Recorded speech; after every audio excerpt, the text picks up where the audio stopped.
When I was very young, my dad once asked me, "What is the best camera money can buy?" I said, "Hassel?" That's Chinese for Hasselblad. My dad is Chinese, obviously. Hey guys, this is Sam. Welcome back to another episode of Hasselblad. That's right, I have nothing better to say. Hasselblad! Back to the time, I don't even really know what Hasselblad really is. I just have this vague idea of if you're a photographer, you own one of this camera, that probably means you've made it. And all these years, I secretly wish my dad would get me one as like birthday gift or Christmas gift or New Year gift. It's been 15 years. I don't mean that, Dad. I'm just kidding. Don't worry about the Hasselblad, Dad. If you have been watching my channel, you know I'm not a gear person. I don't know a whole lot about the technical side of camera. I don't really care about the brands or the name of cameras. What came out of the camera is more important than the camera itself. And here it is. This camera changed that. This is my very first Hasselblad, the 501c. Today I'm gonna talk about my first impression of this camera, loading it, to unload it, how to use it. If you already know how to use this camera, you can skip this part and jump right to the sample photo. I'm gonna show you 3 rolls I shot with this camera, then we can talk about what I like and not like about it. Is there anything I don't like about this? First of all, unlike the Pentax 645 and 2, I did not go through all the options I have and handpicked this specific model as my first Hasselblad or as my first 6x6 format camera. I have a friend who tried to get rid of it. I bought it from them, so it just happened to be the 501c. Hasselblad is known for its build quality. When I first hold this camera in my hand, it feels very solid but not overwhelmingly heavy. The 501c is a fully mechanical camera. That means there's no battery, no built-in light meter, no auto winding. Everything is manual. After so many years shooting with digital camera, now picking up this, shooting without a internal light meter, I almost feel like I'm shooting blindly, but at the same time I feel like I came back to the very core of photography. The design of this camera is very unique. First of all, the body is a cube. There's no handle or grip you can hold on to. You can only hold it like this. And then it is a waist level viewfinder. You no longer need to hold it up to your eye. Instead, you look down to frame. If you've never used a waist level viewfinder, this can be a headache to get used to, because when you look into the viewfinder, everything is horizontally reversed. This can be really frustrating at the beginning. I struggled a lot to frame and to balance sometimes, and my tiny brain for some reason just cannot adjust to the reversed view. It definitely takes some time to get used to. The camera body is very modular. You can take it all apart and change to different focus screen, different viewfinder, and different backs.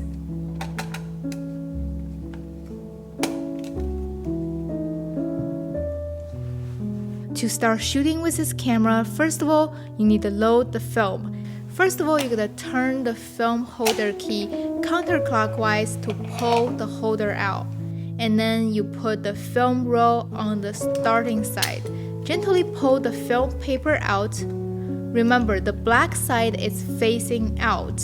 Stick the end of the paper into the take-up spool. and then slowly turn the take-up spool to align the arrow on the paper with the little triangle symbol on the film holder. And then just push the film holder back into the magazine, turn the key back, and lock the film holder in. Since this is a fully mechanical camera, you have to manually wind the film to the starting point. Keep rotating it until it stops. And then you can fold the crank back. Right next to the crank, there is a little window. You will see a number 1 show up. Then you know your film is properly loaded and ready to go. On the top of your camera is your viewfinder. You can lift the hood up to see your frame. In my 501C, there is a magnified glass you can fold out to help you focus.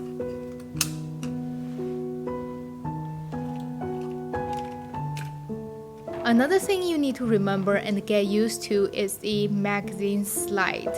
Between your film and your camera body, there is a metal slide that stops the film getting exposed.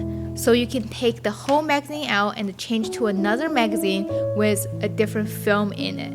The camera shutter would not release if the slide is still inserted. I can tell you how many times I did that. I frame up a shot, ready to go, can't press the shutter, and then I remember I didn't remove the slide. 豆腐刀 slide 的那个 So before you fire the shot, remember to move the slider and don't lose it, because once you lose it, you cannot remove the magazine altogether. And then let's look at the lens. Both your shutter speed and aperture range are on the lens. From here, you either have to learn the Sunny 16 rule or learn how to use a light meter. Every camera I've used so far all have a built-in light meter. But luckily, I still have a basic model of Sekonic light meter. I can finally put it to work. If you don't have a light meter, don't worry, just download a light meter app on your phone. The one I'm using, it's literally called light meter. And so far, I found it fairly accurate. Metering is a whole nother thing. In this video, we're not gonna go into details. Down the road, we can maybe make another video to discuss it if you guys wanted to know more. I don't even know more. I gotta study first and then we'll talk about more. And then after you meter your shot, you set your aperture, set your shutter speed, and frame up, and then I forgot to take this out. And then you can press onto the shutter to fire the shot. Listen to this!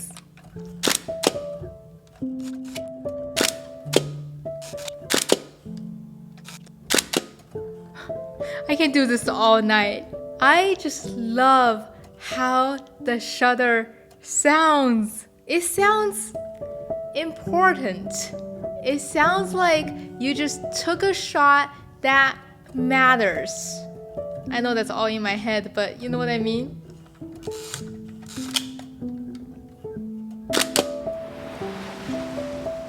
After each shot, you need to wind your film. Let me show you from this angle. Take a shot. You wind it. You hear the click. The number in the window will change. That indicates how many shots you have taken. This film magazine I have, it's a A12. It gave you 12 shots of 6x6 frame. And there are also A16 magazine which shoot 645 format. If you don't like the square format, you can always pick up that back. And that will give you 16 shots. I forgot to say, when you load and unload your film, you can load it with the magazine attached to the camera. You can also load it without it attached to the camera. Just make sure you have this slide in. After you finish the roll, you just wind the film back and reverse engineer and open the holder and take your film out. Slowly. Oh, we're good. What are we even worrying about? Nothing to worry. What would have happened if you didn't roll out? Would it have still been attached? It will. It's just gonna expose your roll. That's it. 6x6 is a unique format. As a portrait photographer, I love it. I think it's simple and straightforward. It can be challenging to take outstanding and smart looking composition, but I found the square format is just naturally balanced.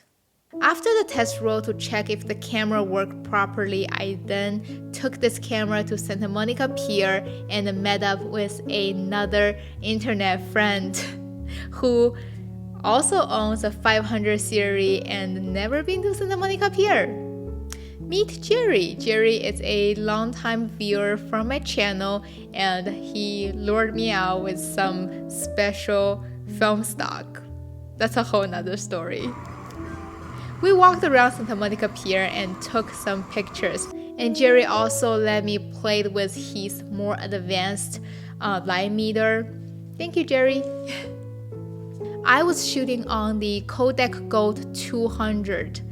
The first shot I was shooting at wide open, which is 2.8. You can see only one of them is fully in focus. The depth of field is much shallower compared to a 2.8 on a 35mm. And here's a shot of Jerry holding his Hasselblad with a crazy homemade rig that you can mount your phone on top of the camera and film the first person perspective. It's really cool.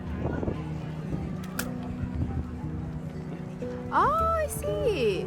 It was so crowded that day in Santa Monica Pier, using a fully mechanic camera with a waist level viewfinder and a external light meter. Everything add up together, it makes this camera very slow to work with. Remember how I used to say shooting film will slow you down? Oh well, this camera will slow you down even more. First of all, you see the shot, you meter the shot, then you frame, you double check your focus, and then you forgot to pull your slider out, and then you have to refocus, and then press the shutter, then you gotta wind the film. There are just so many steps you have to make to take each shot. But for how slow it is, for how frustrating it is, I just love it. I was surprised I would love it before I met this camera. Camera to me are just tools. A good tool should be user-friendly, should be convenient, fast, and easy to operate. But this camera, it just seems everything in the opposite. But I love it. Can somebody tell me why? We're from the people dancing over there. Repeat. I already set up the camera. I got some flour from the people dancing over there. I only shot one roll at the Santa Monica Pier. After shooting the first roll, I feel like this camera is not very easy to capture movement, especially when there are a lot going on.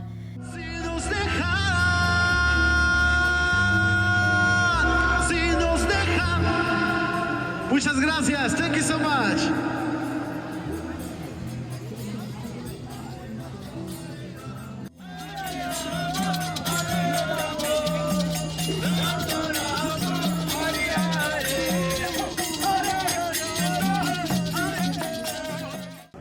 Excuse me, can I take a picture of you guys?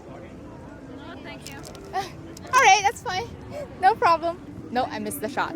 But that being said, I absolutely love it when taking a post portrait. Oh, it's so cute. Can I take a picture of you? Sure.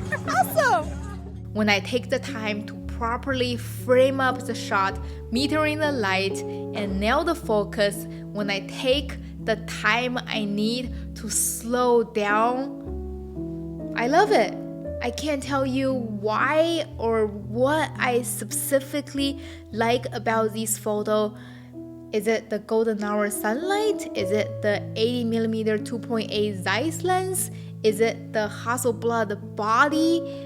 Or maybe it's everything add up together, make me not only like how the picture looks, but really enjoy the shooting experience.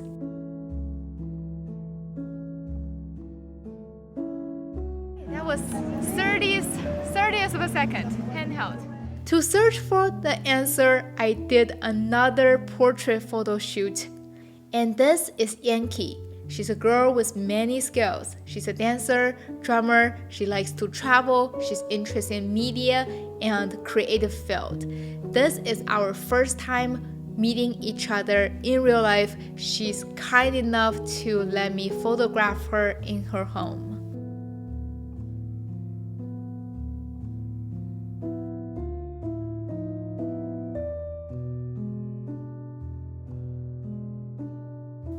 The first roll is Xtra 100. This is my first time shooting Xtra 100 in 120 format. Since we're shooting indoor, 100 speed may not be ideal with just natural light, but turned out I really like the color and the fine grain.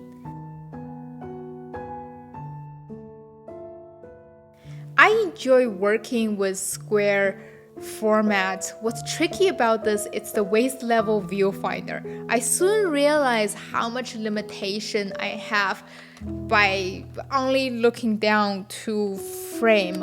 It makes me have to work so much harder to find the right angle and the composition. Or maybe I can just frame it like this. Oh, I have the slider in. For this photo shoot, I also brought my Pentax 645 and 2 to shoot at the same time. It's apple to orange, I know, but I can shoot much more efficient with the Pentax for sure. Does that mean that makes my Pentax more of a working camera and the Hasselblad more of a create some art camera?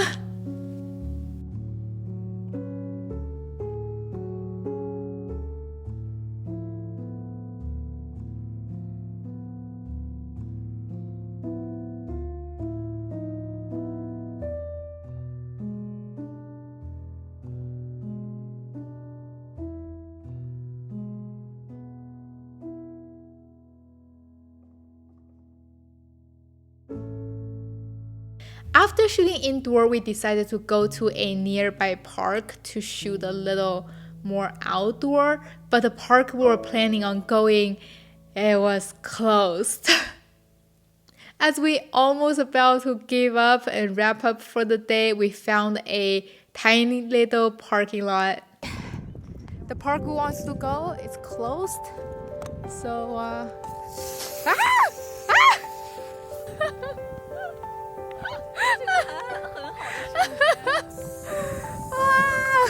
As we almost about to give up, we found a tiny little parking lot with a closed off road area. We just hit blue hour. The view is really nice. So yeah, we just stopped by and shot another roll of Cinestill 800T.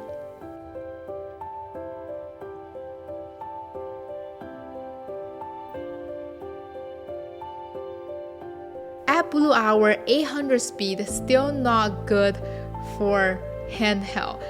At this point, I just feel like shooting on film. I just have to get used to taking tripod.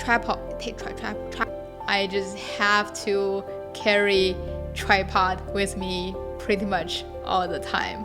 By the time I realize I need one, it's too late to run back to the car to grab it, since we already lost so much time by going to the park. So everything on this roll is shot handheld. A few of them came out blurry.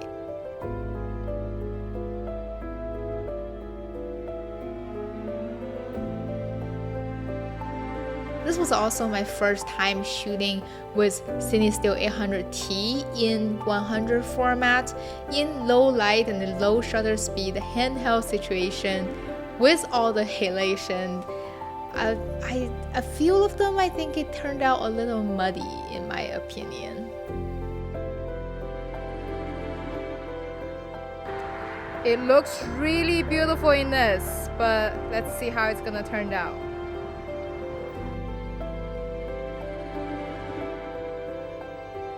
And this shot is one of my recent favorite. 哦，对，站在上面。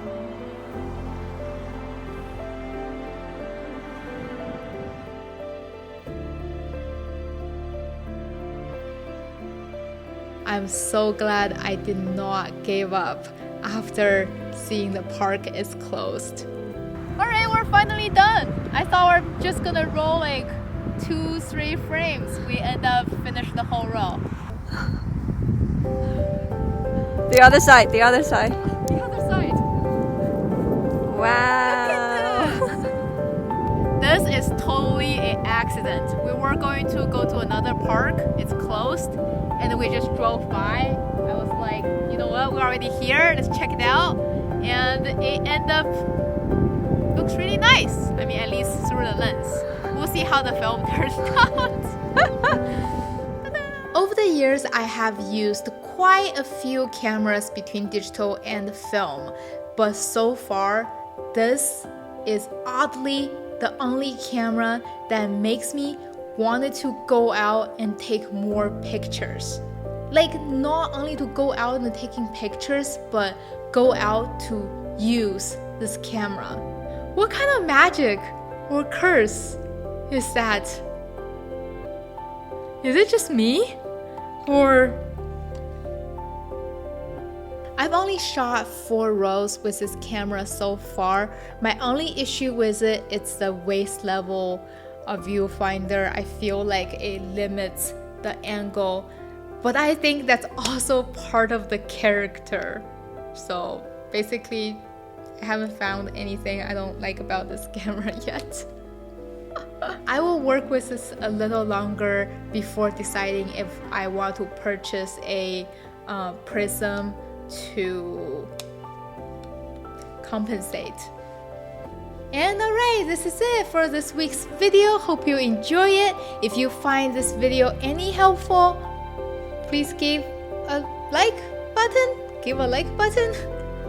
Please click the like button and consider subscribe to the channel for more Sam Does Photography stuff. And this is Sam. I will see you next time. Bye.